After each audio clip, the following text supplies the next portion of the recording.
You see him on the news. CNN.com contributor, Dean Obeidallah. So, Dean... Watch him at comedy clubs. When I say Mecca, do you think of a holy place or an urban clothing line? Read his articles. And you hear him on the radio. The Dean Obeidallah Show is on live right here on SiriusXM Progress, Channel 127. And welcome to the show, brothers and sisters of the resistance. Tuesday, November 20th. We're live right here for the next 3 hours. I am, of course, Dean Obeidallah. MBFF. I'm on Twitter at Dean Obeidallah or Facebook.com/Dean of Radio, where you can watch the monologue if you so choose, or drop me an email. And more people have been doing that because I think I've been more conscious. I should every hour remind people my email, dean@deanofradio.com, DEAN at deanofradio.com. Let me know what you want to hear and topics coming up in the future. I love hearing and I love getting feedback, good or bad. It's important. That's how the show gets better, at least in theory. So a lot going on. We're going to talk about the Trump crime family trying to cover their tracks. Of course, other breaking news gets in as every day goes on, more and more breaking news. We'll talk about Thanksgiving more in the third hour. We'll be here tomorrow night as well. And first, though, we need a little humor. Here is Seth Meyers on Donald Trump's visit over the weekend to Paradise, California. Now, everybody knows it's called Paradise, California. That ironic name, heartbreakingly ironic name, has been in the media nonstop. That's a town that lost countless people, and I believe over 90% of the town was destroyed. Well, Donald Trump could not remember the name of the town at the press conference. How do you don't remember Paradise? But in any event, here it is. This is the real footage. Here's clip number 1. While surveying fire damage this weekend, President Trump attempted to refer to the hard-hit town of Paradise, California, but couldn't get the name right. And what we saw at Pleasure, what a name right now. But when what we just saw, we just left Pleasure for Paradise. Ugh. He's like a guy who's trying to show his friend a porn video but keeps typing the wrong thing into the search bar. It was just here. It was called Trouble and Pleasure. I don't understand. Also, nobody wants to hear dirty grandpa over here say the word pleasure. He might as well have said, this fire really devastated the town of Moist. How do you forget the town you're in? And you had to see Jerry Brown, the current governor's face when he said it the second time, just grimacing like, oh, God, he's as dumb as we thought.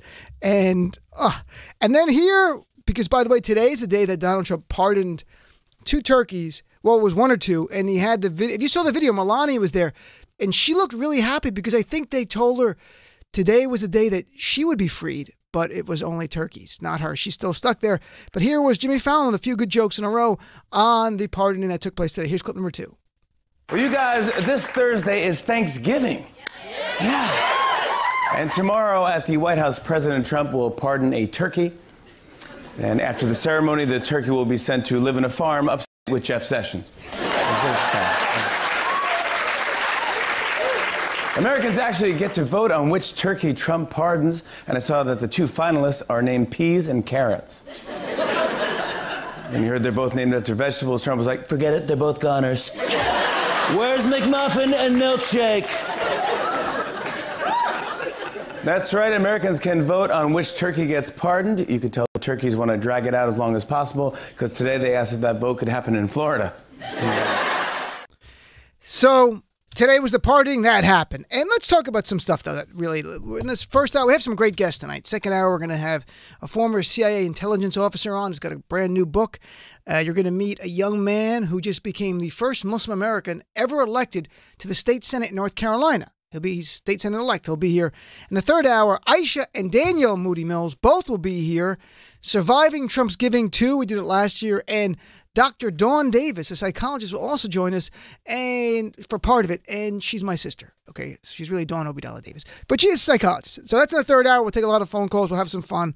And tomorrow we'll do a lot of sort of what you give thanks for. We'll do a little in the third hour. But today, though, a lot of stuff going on. Speaking of pardons, I think it's so appropriate that pardoning of the turkeys today, where Donald Trump might actually have to pardon Ivanka Trump.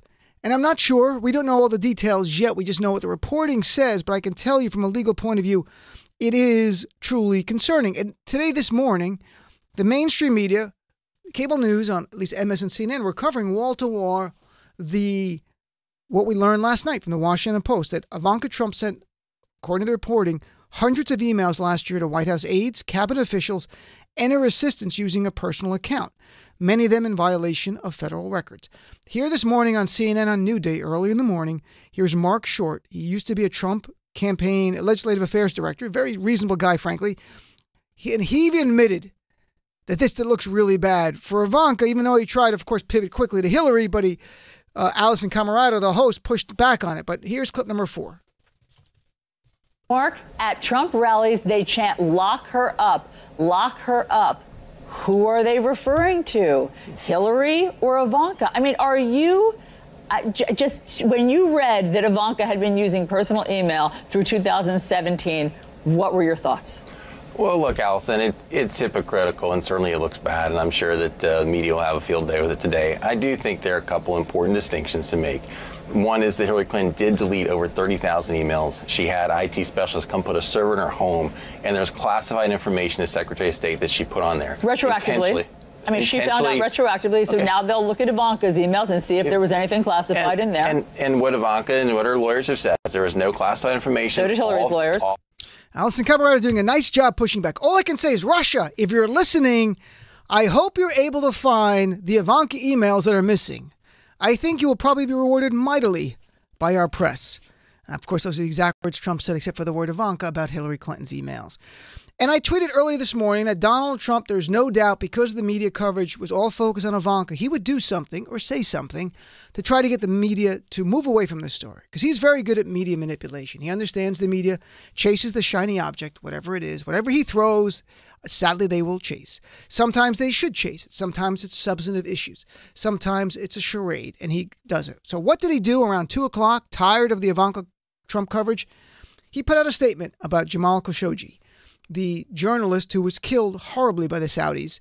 And to me, this was all part of Donald Trump's efforts to conceal more crimes of the Trump crime family. And in the actual Khashoggi statement, which I'll go through in a second, it's completely alarming and disturbing on many levels. But the way it was framed and the way it was written, it was clearly to troll the media into covering it. It was not a responsible statement. It literally reads, it's 8 paragraphs. I'm not going to read them all. It reads like a series of Trump tweets, all designed to troll the media to cover this and not Ivanka Trump. And I'm not kidding. Says, memorandum, statement from the President of the United States. The first line of the statement, I'm reading the first 2 lines verbatim. There's no preface to it. There's nothing leading up to it. First line, America first, capital exclamation point. Second line, the world is a very dangerous place. This is not what presidents write in actual formal statements. This is what you write in tweets to get the media to cover it. Then he went on, not even talking about Saudi Arabia, beginning by slamming Iran as being a threat to America and saying, literally, Iranians have killed many Americans and other innocent people throughout the Middle East. Then he adds some more stuff. And again, part of this is to get the media to quickly fact check, stop talking Ivanka, because the media does have an obligation to fact check the person who happens to be in the White House, who I call asterisk, not asterisk. I got an email from someone saying there's an I in it. They're right.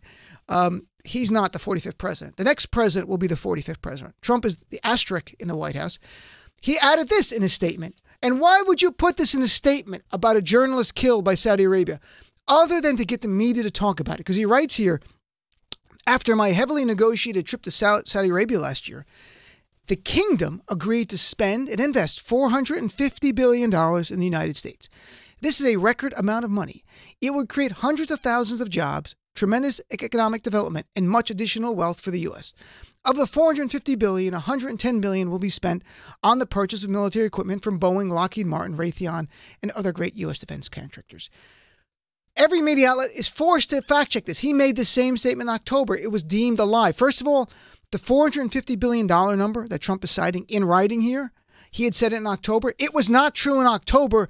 Nobody knows where that number comes from. He's done some fuzzy math. Nobody gets that. So that's literally made up. According to Fact Check Political Fact, that is a pants on fire lie. He knew that in October. He put it in his statement today to get the media to start talking about this and not Ivanka. The $110 billion deal, that number is a fair number on its face. It was partly negotiated by President Obama, inherited by Trump, who did close the deal.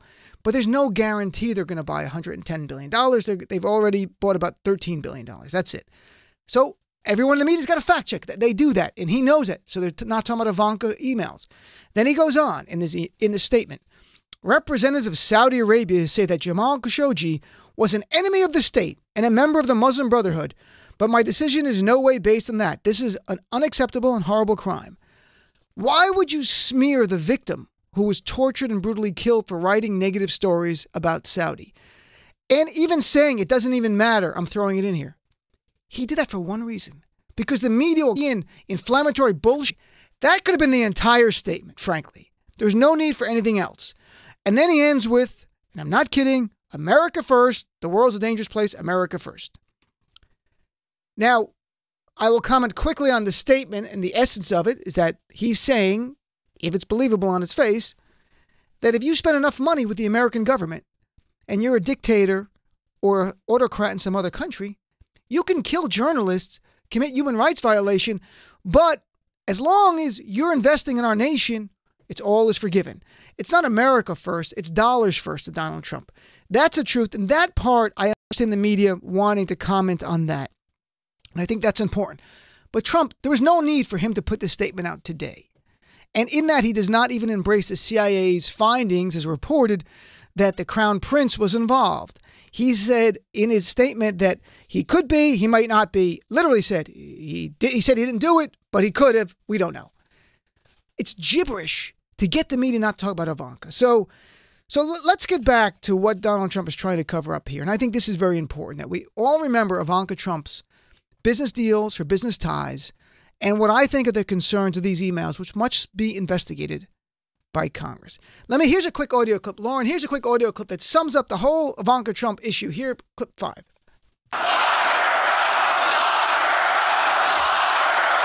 Sorry, that's just fun, the lock her up thing.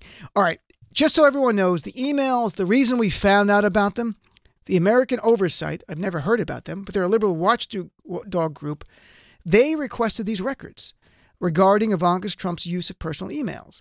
The Washington Post confirmed the story that they said hundreds of emails yesterday. Now the White House is saying under 100.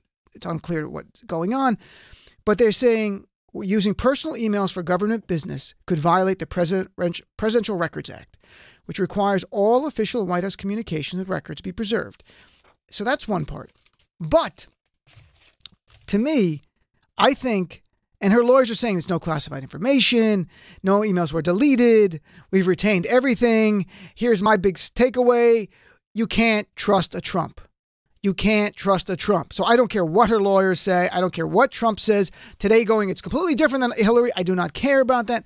We need Congress to ask two big questions here. One, was any classified information shared at any time in any of those emails that were not in a secure email server? Two, in any of her emails, did she discuss her business and the government's business in a way to help her further her own business interests? And to me, it's more likely number two is a concern here. And this can range from an ethics violation to a crime. And I'm not alleging there's a crime because I have no facts. As a lawyer, I refuse to do that. I will tell you that there's a spectrum, though, here. Like her father, and I want to remind everyone about Ivanka Trump because she doesn't get the press coverage she deserves for potentially violating the law. Like her father, Ivanka Trump has fully not divested from her family business. And she also has her own fashion and jewelry business valued at more than $50 million. To remind everyone, these emails happened last year, 2017. It's not now in this year when certain things have been wound down. Everything you have to keep in mind is what was her business in 2017? What countries were they in? What was she doing? So why are these emails potentially relevant to all of that? Here's what we learned from disclosure forms this year. At the end of 2017, Ivanka had at least $55 million in assets, or up to $75 million. They have to disclose a range. Last year, 2017 alone, Ivanka's stake in the Trump International Hotel in D.C. was $3.9 million, up substantially from 2016 when it was $2.4 million. Again, in 2017, which that's the year where these emails were exchanged, she made at least $5 million from business connected to her personal brand. And here's very interesting. Her trademarks for her businesses registered around the world, or any of the emails she sent to government officials, to diplomats, furthering those interests. And let me read you some of the countries here where she has trademarks. I'll start with the first one because it kind of ties to what the first story was. Her trademarks include in Saudi Arabia, in the United Arab Emirates, in Brazil, China, Russia, Qatar, the Philippines. And as a reminder, in 2017, to think Ivanka's above board, we know she isn't. Ivanka and Jared had a dinner with the Chinese president in 2017 at Mar-a-Lago. Her company won valuable trademarks from Chinese authorities the same day. Not like they didn't even wait. Literally, this is all from reporting in the Washington Post. This is not me making this up. It's me going through, Googling around and finding out her financial disclosure forms and putting it all together here for us. The same day she meets with the Chinese president and has dinner at Mar-a-Lago, trademarks lucrative, giving her monopoly rights to sell Ivanka brand jewelry, bags, and spa services per the Associated Press. It's not a progressive publication, the Associated Press. For the past 2 years, all these things were going on with Ivanka, and Congress did nothing. Why? Because they were a GOP-controlled, complicit Congress. Well, there's the good news, folks. Thanksgiving has come early. We now, starting January 3rd, will control the House, and we will have the ability to do oversight. And here's even better news. Today, Congressman Elijah Cummings, the Democrat who will be the oversight chair, announced the House Oversight Committee plans to investigate whether Ivanka Trump violated federal law by using her personal email account for government business. And he also promised it's not going to be like Republicans did. It's not going to be Benghazi type of things. He simply said, we need those documents to ensure that Ivanka Trump, Jared Kushner, and other officials are complying with federal records laws, and there's a complete record of activities in the administration. This is what oversight's about. This is why we all work so hard to win the House back. This is what the framers of the Constitution wanted. Congress to be a check on the executive branch, and they're going to. This does not mean tomorrow, or January 4th, Ivanka Trump will be testifying in an open hearing on national TV for 12 hours or 13 hours like they did to Hillary. No, they will first obtain via subpoena or voluntary compliance all of the emails, and they will take a look. And if they have any questions, they will subpoena. And if they have more questions, they might talk to her behind closed doors under oath. And if it goes further, it'll be on public display for all of us. That's what oversight is. This is not partisan hackery. This is the way our Constitution is supposed to work. And for the last 2 years, the Republicans have let this administration get away with, I think, crimes. And that is ending because there's new sheriffs in town, my friends. Schiff, Cummings, and Nadler. Adam Schiff, Chair, House Intelligence. Gerald Nadler, House Judiciary Chair. And Elijah Cummings, right here, Chair of Oversight. These will be the three main committees. There's others too. Maxine Waters will be a chair too, but these three main committees are the ones that could do remarkable work in doing their job of oversight. So here's a crime family. And, I was missing the S. Sorry, I'll fix that in a second. Well, we'll take a break here. I just got an email about my asterisk. I was missing the S. I just got an email from Deborah. She says, it's asterisk, not asterisk. I'm from Jersey. Asterisk. That's mad. Okay, in Jersey, it's asterisk, all right, folks? How dare you snooty elitist progressives? It's asterisk, ask me a question, and screw all of you. That's what I'm going to say. So, all right. So, look, you're my guest at the top of the hour. A lot of news today. There's also more news. Donald Trump demanded criminal prosecution of Hillary Clinton and FBI Director Comey. I have not read that story. It broke on my way here. I was listening to Michelangelo. He told me it happened in spring of this year. To me, that's obviously clearly him going the offensive on Mueller type of thing. More importantly, reporting is Donald Trump has submitted his answers to Mueller's questions under oath. If the Kenneth Starr investigation is any instruction here, within a month of that, of the Bill Clinton testimony under oath, Kenneth Starr produced his report, delivered it to Congress, advocating articles of impeachment against Bill Clinton. In all likelihood, we are really close to the end of the Robert Mueller investigation, and this might do it. And I hope he delivers a report January 4th, right after we take office. So I'd love to hear from you, my friends. 866-997-4748. What do you think? Was Trump today with Khashoggi just trying to get us away from Ivanka Trump? Am I looking too much into this? Is there something else going on here? What do you think about his statement about Jamal Khashoggi and actually putting in the statement, we get this we're making money here. We're going to create jobs. Literally invoking that in a statement, sending a message to dictators and banana republic leaders around the world do business with us, and we're never going to object to human rights violations. And sadly, he's dragging us down to that level. That's where we are. Let's take a break. 866-997-4748. Give me a call. I'd love to talk to you to the top of the hour right here on the Dean Opie Dallas Show. Progressive values are the best of American values, and we need to keep fighting for them to save our country. Don't go anywhere. This is the Dean Opie Dallas Show.